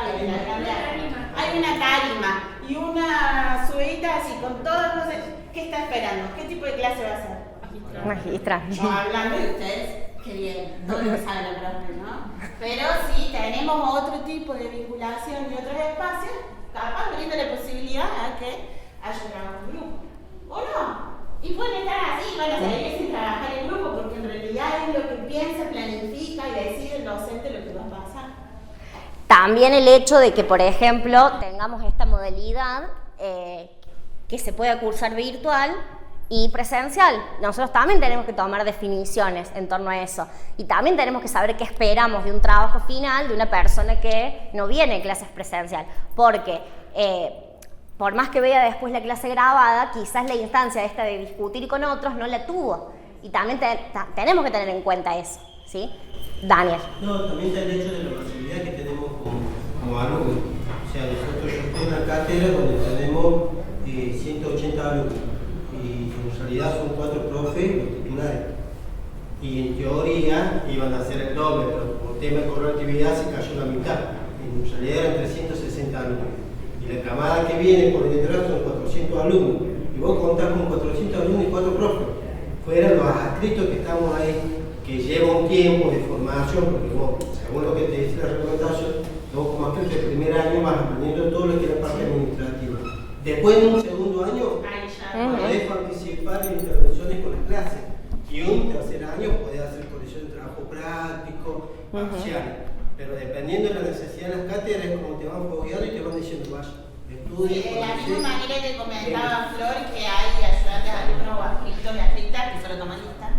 Hay otros que Claro, con la necesidad y esto de los recursos y de cómo una institución marca si no hay docentes, ¿qué hacemos? La diferencia entre facultad y escuela. La diferencia de aula y la diferencia de pasa que te digan no hay clase porque o tener que andar girando por ciudad universitaria para buscar un aula. Hay carreras que no pasan. No están a cargo de económica. Bueno, como todas estas situaciones... No pasa porque están todos en el mismo edificio y quienes tenemos edificios dispersos no suele pasar esto de no encontrar un aula porque estamos en las C500, en las A, en las B y así estamos dando vueltas por toda la universidad. Lo que pasa es que también la Secretaría de Ciencia Económica tiene delimitado una cantidad X de estudiantes. Tiene un modelo de estudiantes. Por eso, y ahí vemos cómo se suponen cosas en el curso. La diferencia, por ejemplo, que tenemos en ciencia médica, yo estoy cursando una carrera económica que cuando planteaba necesidades y problemas estudiantiles, por ahí no te daba una respuesta como yo estaba acostumbrado a recibir respuestas médicas, o sea, en enfermería. Cuando en enfermería hablan con el profe, mire, profe, no puedo ir por esto, y los profes son flexibles. En económica, algunos docentes, la mayoría de los docentes te dijeron. Y ahí por eso Flor hace hincapié en este marco institucional. Claro. Pedro quiere decir. Ahí digo antes que me olvidé y después te doy la palabra a Pedro. Planificar una clase para 200 personas no es lo mismo que planificarla para 25. ¿Sí? Entonces, a lo mejor esa flexibilidad o inflexibilidad del docente tiene que ver con que si tenemos que atender las necesidades de 200, nunca podríamos llegar a desarrollar ni la mitad del programa que tenemos planificado y a veces es necesario, ¿sí? Lo mismo que con las intervenciones, con las actividades que se realicen. Entonces va a depender de el contexto, ¿sí? De la cátedra y de la institución a la hora de su planificación, ¿sí? Entonces nosotros decimos, bueno, no somos partidarias de la clase magistral, pero porque estamos acostumbrados a trabajar con un número de personas que nos permite plantear otro tipo de intervenciones. Pero si nuestro grupo de estudiantes son 200 y a veces no nos quedan muchas más opciones que una exposición con un PowerPoint, ¿sí? Eso va a depender de cómo, de cómo esté situado cada uno en el marco de su cátedra. Pedro. No, quería decir que esto realmente para mí es bastante importante porque no sé, capaz la Natalia sí sabe. Nosotros como Facultad de Medicina no tenemos como un marco institucional, entonces usualmente son o las baterías, que si no se pide con antelación no la tenemos, y si no un hospital donde usualmente nuestro marco para dar la clase, por ejemplo, la escalera al claro. Bueno, eso también forma parte de la planificación. No saber en qué espacio te va a tocar dar clase también forma parte de lo que uno tiene que prever. Por eso siempre la planificación es la anticipación a la acción, ¿sí? Yo planifico pensando que puedo dar en la clase en la escalera, o clase en un aula, o clase en un hospital. ¿Voy a llevar PowerPoint para eso? Fiori, ¿quiere decir? Una consulta respecto a esto. El tema de, por ejemplo, que les pasa a ellos que no saben a dónde dar clase, ¿es una tarea que les corresponde al docente o a la institución? Y en general la institución se tiene que hacer cargo de brindarle el espacio, los recursos, pero a veces no sucede, entonces es el docente que tiene que tomar la decisión de qué va a hacer, porque bueno, no está cerrada el aula y tenemos asignada el aula, ¿qué hago? Yo puedo tomar la decisión de no dar clase o de decir, bueno, vamos a desarrollar la clase sentados ahí afuera en una ronda. Depende de la decisión que tome el docente, ¿sí? Nosotros podríamos haber dicho, Bárbara nos preguntó al inicio, ¿necesitan el proyector? Sí o sí, sí. ¿Qué pasa si no hubiésemos tenido el proyector? Íbamos a dar la clase lo mismo, porque no íbamos a dejar de dar la clase por no poder proyectar el PowerPoint.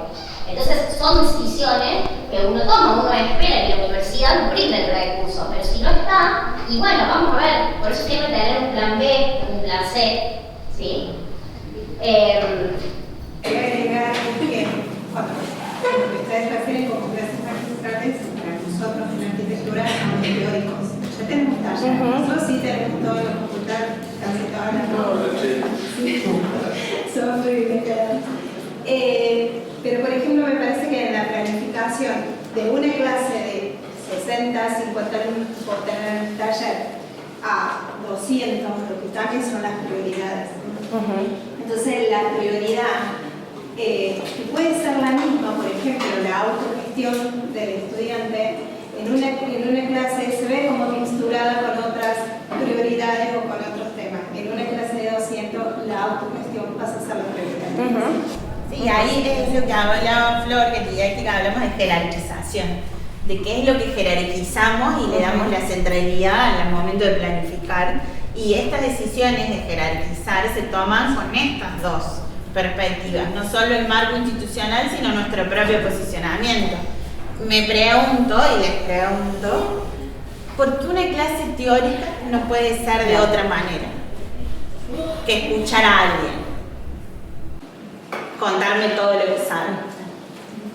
Yo lo que quería aportar cuando hablaban de magistral, bueno, no es mi experiencia porque somos pocos, donde estoy yo pocos, pero si son 200, también hoy día hay distintos técnicas o elementos que te pueden ayudar. Le hago referencia a la primera clase acá de la diplomatura, yo la escuché derivado, digamos, pero cuando vi, no sé cuántos eran presentación, había mucha gente.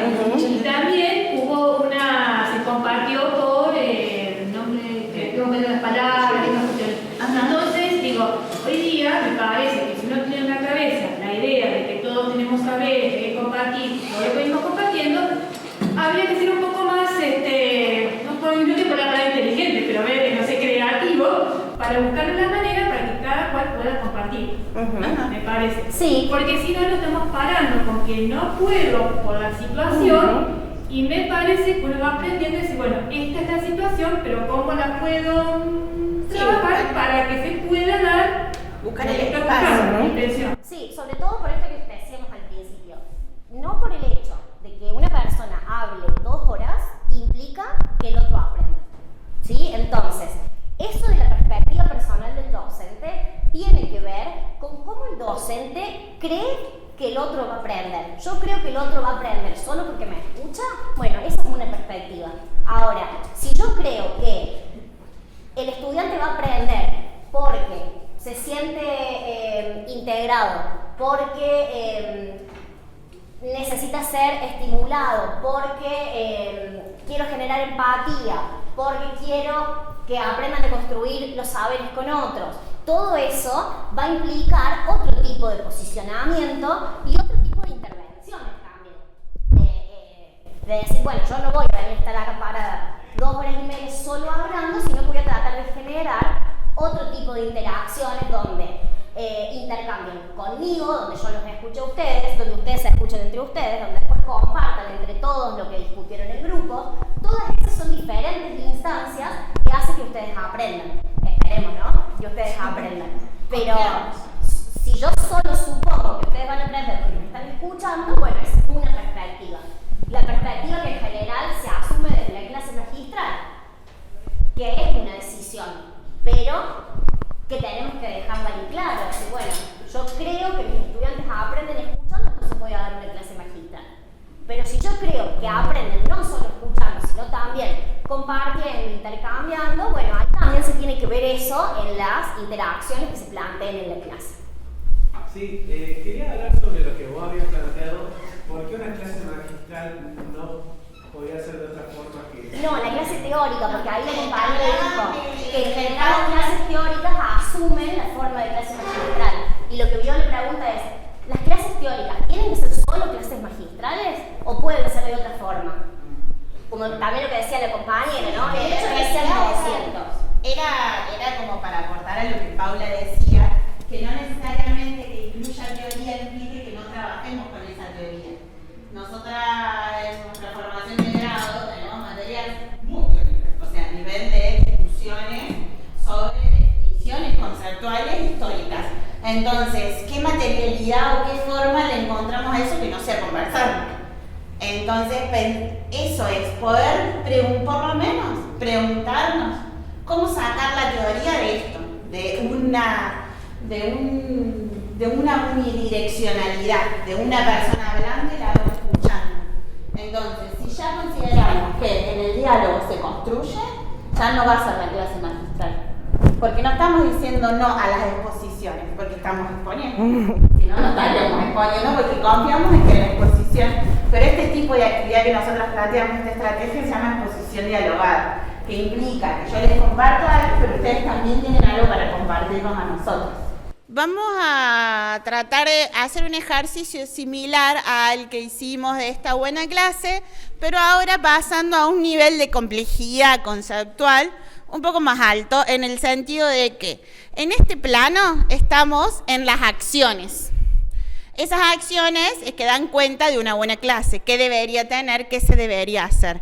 Ahora vamos a pasar al segundo plano, que es el de las decisiones, pero que esas decisiones tienen detrás supuestos. ¿Se acuerdan que habíamos hablado con esto de para cada acción existe una decisión previa, la planificación, lo que yo planifique, lo que quiero que pase, y un supuesto de por qué quiero que pase eso. Entonces, cuando definimos esta perspectiva personal del la o el docente, tenemos que hacernos algunas preguntas que nos lleven a definir. Y quiero que lo hagamos no perfectamente ni excelente, que yo sé que ustedes son perfectos y excelentes, sino una propuesta, una posibilidad de responder. ¿Qué hacen qué hace que las y los estudiantes aprendan? O sea, ¿qué les parece a ustedes? ¿Por qué aprenden las personas? ¿Cómo aprendemos? Y no estamos en el plano de lo filosófico. Yo sé que puede sonar a eso, pero no. Sino traten de describir y definir un modo de, que es la segunda pregunta, de qué modo lo hacen. Y después, ¿cómo funcionan las mentes cuando se aprende? Y sí, parece que estamos en el plano filosófico, pero no. Traten de pensarse, capaz si les cuesta pensar en otros y otras, traten de pensarse ustedes mismos, cómo me era más fácil aprender, qué me parecía, y tiene que ver con todo lo que definieron acá. Entonces, si yo creo que una buena clase incluye construir con otros y el trabajo en grupo, yo creo que aprenden a partir del diálogo con otros. ¿Se entiende? Esta es la definición acción y la cuestión tiene que ver más con por qué tomaría esa decisión. ¿Por qué tomaría la decisión de interpelar a mis estudiantes? ¿Qué debería, teóricamente, en estos supuestos teóricos, suceder en una clase? ¿O por qué yo decido que pase esto y no que pase lo otro? Cada una de las cosas que hacemos acá les ayudan y les sirven y contribuyen como insumo a su trabajo final. ¿Por qué piensan ustedes que yo tomé la decisión, que tomamos con Flor la decisión, de que lo escriban antes de hablar? ¿Qué supuesto hay atrás de eso? ¿Cómo creo yo que ustedes aprenden? Sí, a veces cuando no estamos acostumbrados y acostumbradas a trabajar mucho con la oralidad, al momento de decir es una dificultad muy grande. Entonces, si nosotras y nosotros nos tomamos el tiempo, 5 minutos, de poner 3 o 4 ideas en una estructura, seguramente los espacios de puesta en común y de diálogo surgen cuestiones mucho más estructuradas y reflexionadas, como decía Fiore, vinculadas a efectivamente hablar de lo que queremos hablar y no lo que suele pasar en las exposiciones con diálogo, que el diálogo termina en algún lugar que uno nunca supo por qué terminamos en ese lugar, pero ahí estamos. No digo que no haya que cerrarse, pero si nosotros, los procesos de escritura implican una forma de pensar y aprender y los procesos de oralidad otros. Entonces, si los combinamos, vamos a tener procesos más complejos. ¿Sí?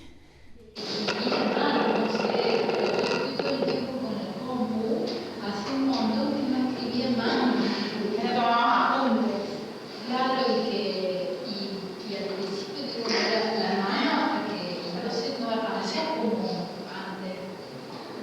Es otro proceso en la cabeza. También al revés, ¿cierto? Esta cuestión de la oralidad, vos después de lo escrito, como tomás registro, no solamente de lo que vos antes pusiste para hablar, sino que muy probablemente alguien va a hablar otra cosa que vos no te diste cuenta. Tomar registro de eso. Entonces, ida y vuelta en la escritura tiene un supuesto, y ese supuesto es Nosotras creemos que ustedes aprenden no solo escuchando, sino también reflexionando, escribiendo sobre su experiencia y compartiéndola con otros y con otras. Y fue una actividad de 5 minutos y un par de preguntas en el pizarrón. Tampoco que descubrimos algo mágico, pero este es el ejercicio que yo quería que hicieran. No sé si fue muy complejo, si no lo pudieron hacer. ¿Qué les parece? ¿Qué tienen para responder esa pregunta? Para responder qué hace que los alumnos aprendan, primero que nada el entendimiento del tema, después la repetición, la práctica y la exposición. ¿Por qué la exposición me parece muy importante? Porque cuando vos te apropias del tema y podés explicarlo a otra persona, significa no solamente que estás entendiendo el tema, sino que puedes hacer que otro lo entienda. Porque capaz que el profesor te lo dijo de una manera muy técnica y vos pudiste a través de tu proceso cambiar ese tecnicismo a algo que está más extendido al habla normal de las personas, y ahí estás facilitando la comprensión de esas cosas. Entonces, ¿a usted parece que también la repetición, no solo el escuchar, sino repetir y compartir con otros y con otras, es la forma en que aprendemos? Eso con respecto a la parte teórica. Con respecto a la parte práctica, la propia práctica es muy importante para mí. Por ejemplo, hay un problema que fue muy habitual en la pandemia, por lo menos en mi carrera, que el profesor, cuando antes vos ibas a una clase de resolución de ejercicios y vos ibas y resolvías los ejercicios y te surgía la duda, entonces el profesor venía y te ayudaba. En la pandemia no fue así. En la pandemia se ponía el profesor y explicaba cómo se resolvía el ejercicio y vos lo veías y decías, sí, una pavada. Llegaba el parcial y vos veías la pavada y era exactamente la misma pavada y no te salía. Lo mismo pasa con los laboratorios. Cuando te dicen, bueno, vos vas a mezclar A con B y te va a dar C, cuando vos mezclas A con B te da Z y no sabes por qué. Y eso también es falta de práctica. Capaz que le pusiste más temperatura de la que debería, capaz que le cambiaste el volumen un poquito ya de otra cosa. Vieron que cada una de las referencias disciplinares que tenemos va a marcar mucho qué significa aprender o no, porque esto de la parte práctica de mezclar cosas y que salga otra, para mí no tiene razón de ser en mi clase, porque no es el tipo de conocimiento que yo manejo, no es porque eso no tenga razón de ser en la vida, pero sí hablamos de esto de la ejercitación, de que ese conocimiento de alguna forma circule de otra manera, no solamente por lo que se dice, sino también por lo que se hace. Entonces me parece que eso está bueno recalcarlo, de que si en mis supuestos está la ejercitación, que los chicos, que los estudiantes aprenden porque hacen ejercicios, practican, prueban, y la cátedra en la que vos participás, Matías, no es tan teórica, sino más bien práctica. ¿Qué tendría que haber en tu clase? Mucha ejercitación. Sí, es distinto el enfoque teórico de cómo llegás al conocimiento. Igual, yo sé que estamos un poco técnicos en este momento y específicos, pero lo que yo quiero que pensemos es esto de, esta ejercitación no es solamente hacer un ejercicio, sino ejercitación es poner en práctica, en un sentido más amplio. ¿Alguno de otra carrera, disciplina que quiera aportar qué significa hacer ejercicios en su propia disciplina, Flor? Bueno, yo soy ayudante, pero en la parte de simulación clínica en enfermería. Entonces ahí plenamente sí o sí tenés que ir a aplicar la teoría. Entonces vos usamos la simulación, como el modo es de simulación. Y te das cuenta que, como que decía, cuando se aprende, porque no solamente se integra esa técnica específica que es administración de medicamentos, sino que se simula un escenario donde se pone todo, o sea, desde la salud mental, desde la integridad. Entonces ahí es cuando para mí los chicos realmente vinculan todo, porque no se pone en práctica lo que vieron. Bueno, acá un ejercicio es la simulación. Otro ejercicio es resolver problemas. ¿Qué otros ejercicios podemos hacer en una clase? El roleplay. El roleplay es la simulación, esto de ponerse en el lugar de. En este caso es una simulación planificada para todo el año, pero en el caso... su razón de ser es simular cosas. ¿Y qué supuesto hay detrás de eso? ¿Cómo aprenden esas personas? se aprende haciendo, experimentando, viviendo. Y no solo se aprende, sino que se integra, que es lo que decía Flor. Todo lo que he aprendido, más que todo en cátedras o en materias que son prácticas, son ejercicios de integración. Porque ¿para qué estuve en las 15 teóricas previas? Para llegar acá y poder hacer algo con eso, ¿o no? ¿O no? Y no sé hacer nada. Jairo, soy de la Facultad de Diseño Industrial, de la carrera de Diseño Industrial, y las prácticas tienen que ver con la comprobación que hacen los chicos cuando proponen los proyectos. Entonces, las maquetas son a escala y ahí se comprueba la funcionalidad que tienen los proyectos. Entonces, la práctica tiene que ver con todos viendo el funcionamiento y si esa maqueta realmente responde a lo que plantean el proyecto en la práctica total, que es la funcionalidad absoluta. De lo que se planificó y de lo que se pensó. Igual también sigue siendo un juego de simulación, porque es una maqueta. No es el producto, o a veces es el producto también.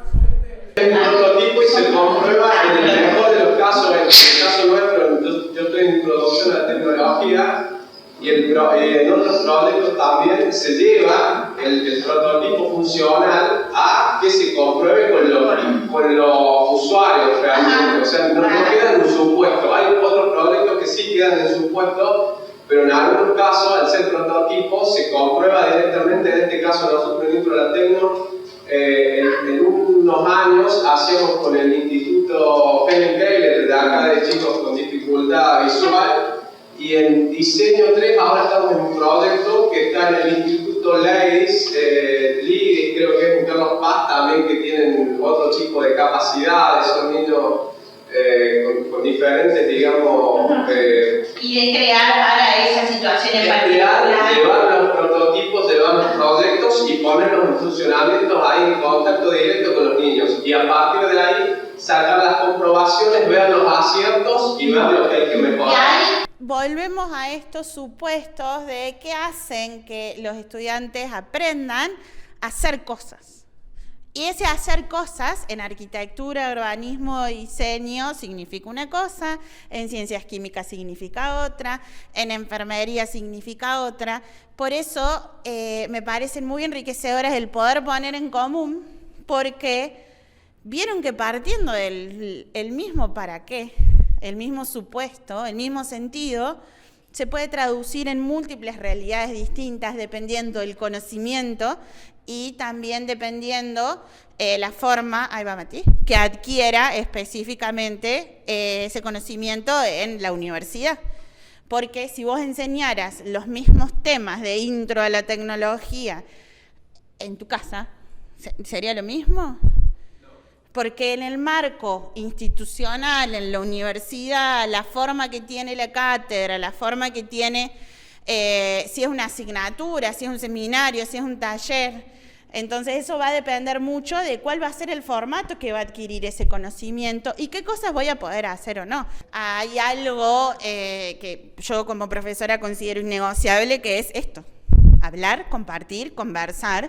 Y en la pandemia el hablar, compartir y conversar se diluyó a un meet de 200 personas de 1 hora y media con gente queriendo estar en otro lado. O con iconos, porque a veces ni le vemos. Sí, era el like. Pero eso no quiere decir que la enseñanza en entornos virtuales no sirva.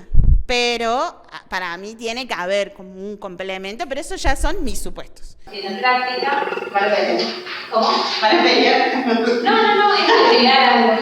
Es que en los primeros años, sobre todo, viéndolo desde el lado artístico, la práctica no es como, bueno, tengo esta teoría y ahora la aplico el experimento, sino que a través de la práctica vos vas construyendo y vas haciendo operaciones con la materia para, bueno, llegas a un camino, o sea, haces tu propio camino y después sacas conclusiones de eso, digamos. Es como que vos creás la teoría. Ahí está. La práctica no es aplicar. La práctica es construir conocimiento. Y ese construir conocimiento implica usar herramientas que aprendí de la teoría para ponerlas a jugar en este campo. Y eso me va a dar la posibilidad de crear otra cosa nueva. Entonces ahí ya tenés definido cómo aprenden. Aprenden a través de la construcción de conocimiento generada en instancias específicas. Bueno, eso ya... Claro, nosotros tenemos como las prácticas, son como las herramientas imaginación.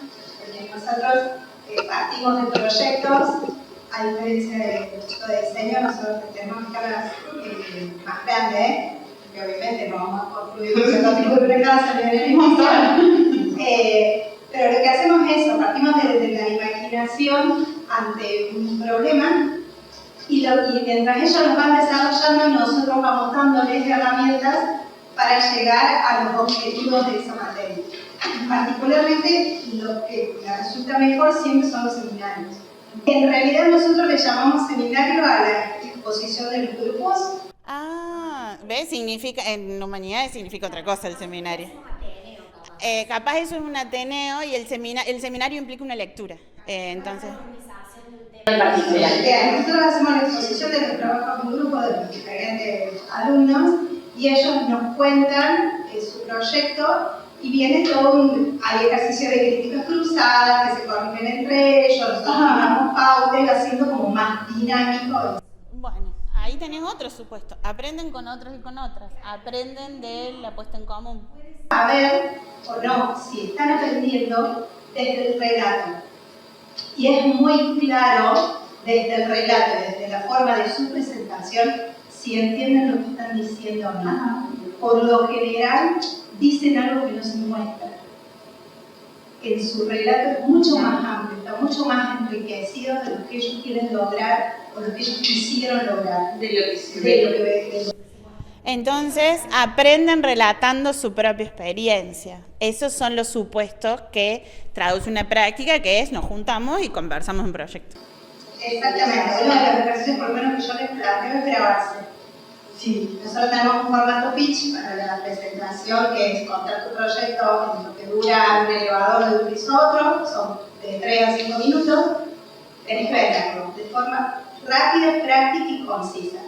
Entonces uno puede ver claramente cuáles son las carencias de ese trabajo y eso cuando vos les podés, les pedimos que se graben y que se escuchen viendo su trabajo. A ver si coincide eso que veo con lo que digo y hacer. Bueno, y ahí vemos estas capacidades y herramientas vinculadas a la oralidad, vinculadas a la escritura, vinculadas a entonces aprendemos hablando, aprendemos leyendo, aprendemos escribiendo, aprendemos haciendo. No puede haber un solo aprender que no esté vinculado con otros aprenderes. ¿Cómo funcionan las mentes cuando se aprende? Me parece que cuando se aprende uno guarda esa información o lo que le interesa de la información que se le dio y después a lo mejor lo relaciona con otro momento, con otra situación, con otro problema y ahí es donde a lo mejor cuando ya... Sí, pasa un tiempo de la clase o del... Estás ejerciendo y ahí es donde... Lo aprendiste, porque a lo mejor resolvemos problemas de algo que lo relacionaste con... esa información. Y vieron que también, no todas las personas aprendemos de la misma manera. Por ejemplo, yo tengo una memoria relacional. Yo recuerdo cosas cuando las puedo vincular con otras. Por ejemplo, tengo el don de aprenderme los nombres, pero solo si los puedo vincular con otro nombre. Capaz si me decís un nombre que nunca escuché, no me lo voy a acordar.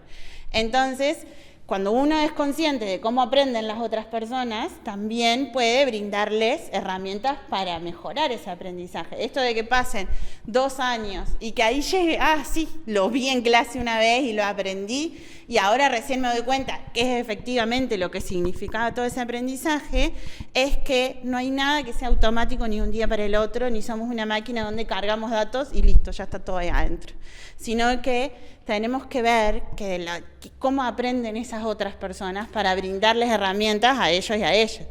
Entonces, si a mí me pones a trabajar en el laboratorio con Matías, te voy a decir, no tengo idea, y eso significa que yo sea mala en las cosas, en eso sí, pero no en el resto. Entonces, mi forma de aprender fue distinta.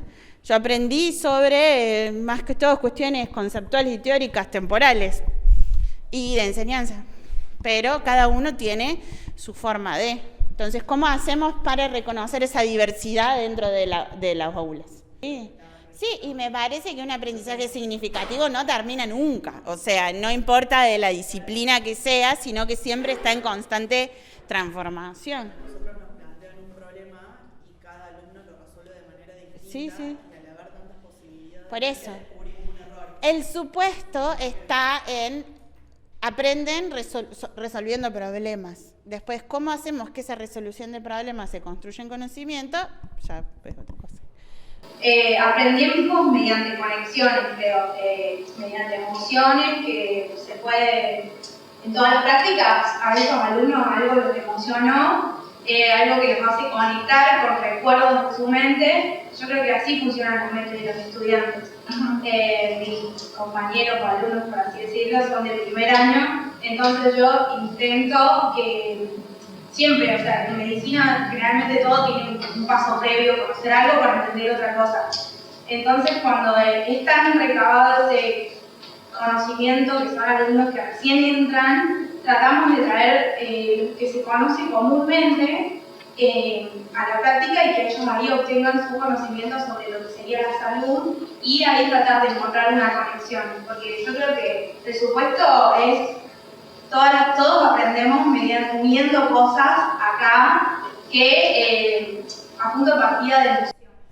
Entonces, relacionamos cosas a partir de nuestras emociones, es decir, nuestra propia experiencia es la que, según tu perspectiva, detona o por lo menos nos brinda el primer paso para darnos la posibilidad de conocer algo. Me parece interesante tener en cuenta el contexto en el cual estamos, ya que no es lo mismo tratar de brindarle conocimiento a chicos que salieron de un secundario súper avanzados y súper culturalmente buenos, a tener que hablar con chicos de un secundario que no traen una base necesaria, o lo mismo que sucede en las escuelas primarias, el contexto del chico. Sí, este conocimiento previo que habilita o que no habilita.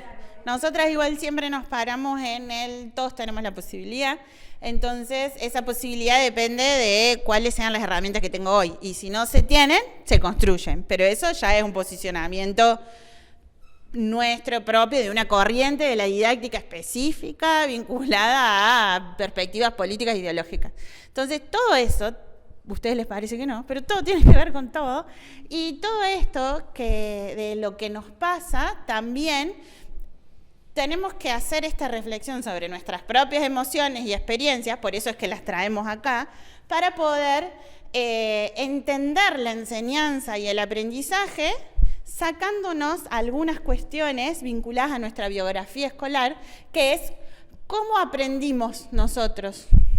Y es esto, la mayoría de nosotras y de nosotros aprendimos que aprender o enseñar significaba que el docente ponía algo adentro nuestro, que nosotros no lo teníamos y que él sí, o ella sí. Entonces nos sentábamos a escuchar porque esa persona sabía más que nosotros y que esa persona tenía algo para decirnos, que sigue siendo así, no es que el profesor no lo tenga, sino vamos a desdibujar nuestro rol, pero la idea es pensar que no solamente se aprende porque el otro no sabe, sino que se aprende, como todas y todos dijeron ahora, en este diálogo, en esta conversación, en este ida y vuelta, en esta retroalimentación que existe entre lo que sabemos, las emociones, lo que sentimos, nuestras experiencias y lo que la otra persona nos quiere compartir. Ahora ustedes dejan de estar como estudiantes y pasan a querer compartir cosas a otras personas. Sí, y de que hasta que no ponemos el cuerpo en eso, no sabemos efectivamente lo que es. Nosotras que trabajamos en práctica docente hace mucho tiempo, vemos en los practicantes, futuros docentes, que no existe una comprensión cabal de qué significa dar clases hasta que no estoy parada enfrente de gente dando clases. Y eso no significa, la teoría no sirve para nada, uno aprende solo dando clases, no. Significa que yo voy a, o lo que nosotras hacemos desde la enseñanza y de la didáctica es brindar las condiciones para poder reflexionar sobre esa práctica. Porque, como decía Matías, si yo no me doy cuenta dónde está el error, o Fiore decía, si no me doy cuenta que hay otras posibilidades para hacer algo, voy a hacer siempre lo mismo. Entonces, voy a dar una clase ahora de cualquier materia en la que ustedes estén, no quiero decir alguna porque no tengo idea, y la voy a dar igual los 30 años. Las personas a las que les enseño van a ser las mismas. Nos cambió el mundo, la vida, la tecnología, la universidad, la disponibilidad, el conocimiento, y ni hablar de los avances académicos y científicos con respecto a la disciplina en la que yo trabajo. Entonces, si hace 30 años que vengo dando la misma clase, ¿qué está faltando ahí? no estoy en las corrientes de la neuroplasticidad, estamos vinculadas a otra perspectiva teórica de la didáctica y de la pedagogía, pero ¿qué falta? Reflexionar. Preguntarme si estos estudiantes, si yo no soy permeable y flexible, como dijo Paula al principio de la conversación, siempre voy a dar lo mismo. Y capaz este procedimiento de, por ejemplo, en enfermería, el inyectable se pone así hace 15 años y no va a cambiar, pero yo siempre voy a dar la misma clase. Ahora cuando ustedes tengan que tomar esas decisiones van a poder hacer estos vínculos. Y también quería mostrarles esta cita que está vinculada a la primera cita, la de Camiglioni, sobre que todos sabemos que 1 hora de clase puede cambiar una vida, dar al destino otra dirección, consagrar para siempre lo que solo estaba débilmente esbozado. Todos hemos vivido la experiencia de lo que puede llegar a ser 1 hora de clase, visitar otro lugar, otro mundo, ser transportados, catapultados por doquier, toparse con lo inesperado, con lo maravilloso, con lo inédito. Ya lo hablamos un montón de, no todas las clases van a ser este lugar maravilloso que está planteando el autor, pero la pregunta con la que deberían irse, que deberían reflexionar y pensar para el próximo encuentro, para ya adquirir una materialidad concreta, es ¿qué clase quiero dar? ¿Cuáles son esos supuestos? Piensen en su espacio curricular, unidad curricular, cátedra de referencia. ¿Qué clase quiero dar? Por ejemplo, ¿me repetiste tu nombre? Yo, Laila. Laila hablaba de que ella está en un primer año, cosa que también hay que tener en cuenta, que trabajaba con ciertas lógicas, que hay que tener en cuenta otras. Bueno, lo que tienen que hacer, le vamos a subir la consigna al aula virtual, va a estar en el apartado de taller 1 y van a tener la posibilidad de escribirla antes de venir al próximo encuentro, que vamos a trabajar con esa. Pero lo que nosotros queremos es que imaginemos esa clase que tiene una estructura, que no llegamos a verla ahora, pero yo sé que ya están con ganas de, ya estamos todos con ganas de bajar un poco la conversación. Esa clase que tiene una estructura, que tiene un fundamento, que tiene actividades, que tiene recursos, la vamos a empezar a pensar a partir de ahora. Entonces, para definir la clase, ¿qué tengo que definir antes? Objetivos y programas los vamos a ver la clase que viene, pero ¿qué necesitaría para definir los objetivos? Yo me defino un objetivo, un tema, primero que nada. Yo no enseño todo, enseño una cosa o varias cosas, pero ¿qué vamos a buscar para el encuentro que viene? Los programas de las materias en las que participamos. De ese programa de la materia que participamos, que yo supongo que todos los reconocen porque de alguna forma están en esa cátedra, van a elegir una, no sé cómo están divididos, por unidades, por ejes, van a elegir un eje. Y de ese eje van a elegir, como el compañero bien dijo, un tema para enseñar. Y a partir de ahí es que van a empezar a pensar cómo enseñamos ese tema. Y esbozar un borrador de los fundamentos para enseñar ese tema. Pero acuérdense, este marco institucional que nos da la posibilidad de definirnos como docentes. No es lo mismo enseñar en un seminario, lo que sea que signifique seminario en su carrera, que enseñar en una asignatura, que en este taller. No es lo mismo que en primer año, que en quinto. Que en una materia teórica, en una más práctica. Sí, todo eso tienen que describirlo y tenerlo en cuenta. Virtual o presencial, por ejemplo, sus compañeros y compañeras, si ustedes son 150 por comisión, y acá no veo 150 personas, sus compañeros y compañeras tendrán una idea, aprenderán unas cosas que va a ser distinta a la que ustedes, que tuvieron la experiencia de estar acá. Entonces, ¿qué voy a planificar yo? ¿Una clase virtual o una clase presencial?